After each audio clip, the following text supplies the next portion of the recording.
Selamat datang di dunia teknik sipil. Bayangkan ini, Anda sudah mengeluarkan ratusan juta rupiah untuk membangun rumah impian.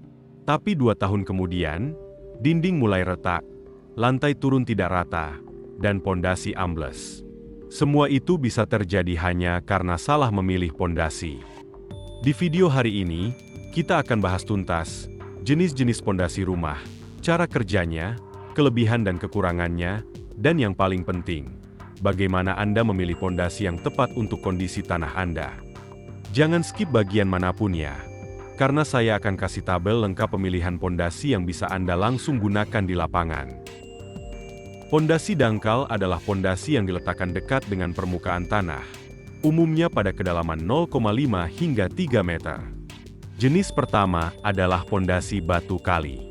Ini adalah jenis pondasi paling klasik yang masih digunakan sampai sekarang. Pondasi ini terbuat dari susunan batu kali yang disusun dengan campuran semen dan pasir.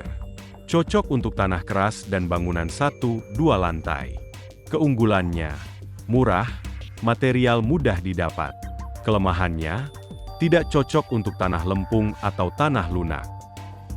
Jenis kedua adalah pondasi plat lajur atau strip foundation.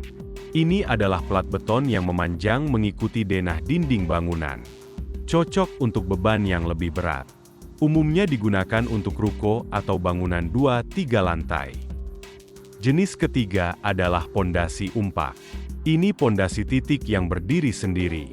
Sering digunakan pada bangunan kayu tradisional atau gazebo.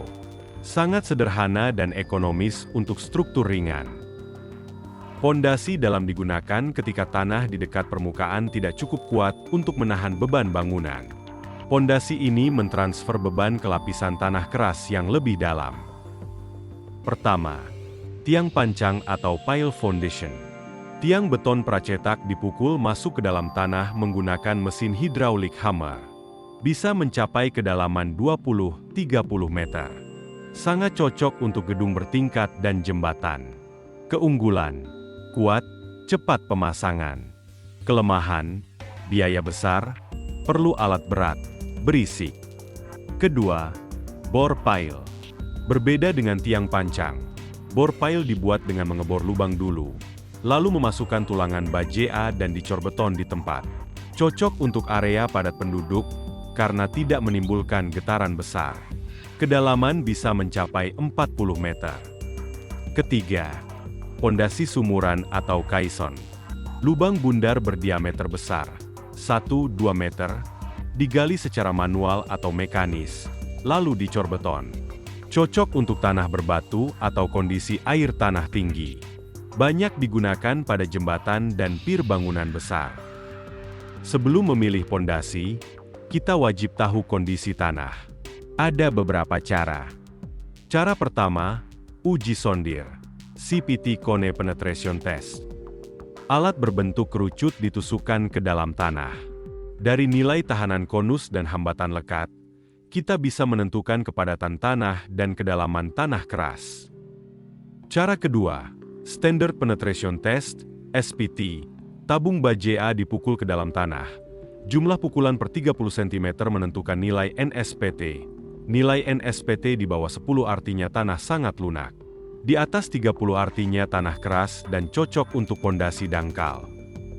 Cara ketiga, sederhana, uji manual. Untuk bangunan ringan, bisa dilakukan penggalian lubang percobaan sedalam 1,5-2 meter. Amati warna dan tekstur tanah. Tanah lempung biasanya berwarna abu-abu atau hitam, mudah dibentuk. Tanah pasir lebih mudah runtuh saat digali. Sekarang saya akan berikan panduan praktis pemilihan pondasi. Kondisi 1. Tanah keras, NSPT di atas 30, pada kedalaman di bawah 2 meter, gunakan pondasi batu kali atau plat lajur. Bangunan 1-2 lantai aman. Kondisi 2. Tanah sedang, NSPT 10-30, kedalaman 2-5 meter, gunakan pondasi plat lajur yang diperdalam, atau bore pile dangkal. Kondisi 3. Tanah lunak, NSPT di bawah 10, atau tanah rawa. Wajib gunakan tiang pancang atau bore pile. Jangan pernah membangun gedung di atas tanah seperti ini tanpa pondasi dalam. Kondisi 4. Tanah berbatu. Pondasi sumuran atau pondasi batu kali bisa menjadi pilihan ekonomis. Ingat prinsip dasar ini. Lebih baik mengeluarkan biaya lebih untuk pondasi yang benar dari awal, daripada harus memperbaiki bangunan yang rusak akibat pondasi yang salah. Nah, itu tadi pembahasan lengkap mengenai jenis-jenis pondasi rumah. Semoga video ini bermanfaat untuk Anda semua. Jika ada pertanyaan, silakan tulis di kolom komentar. Saya akan usahakan menjawab semuanya. Jangan lupa subscribe dan aktifkan notifikasi agar Anda tidak ketinggalan video berikutnya yang akan membahas cara menghitung kebutuhan beton untuk sloof, kolom, dan balok, lengkap dengan rumusnya. Sampai jumpa di video selanjutnya. Tetap semangat belajar teknik sipil.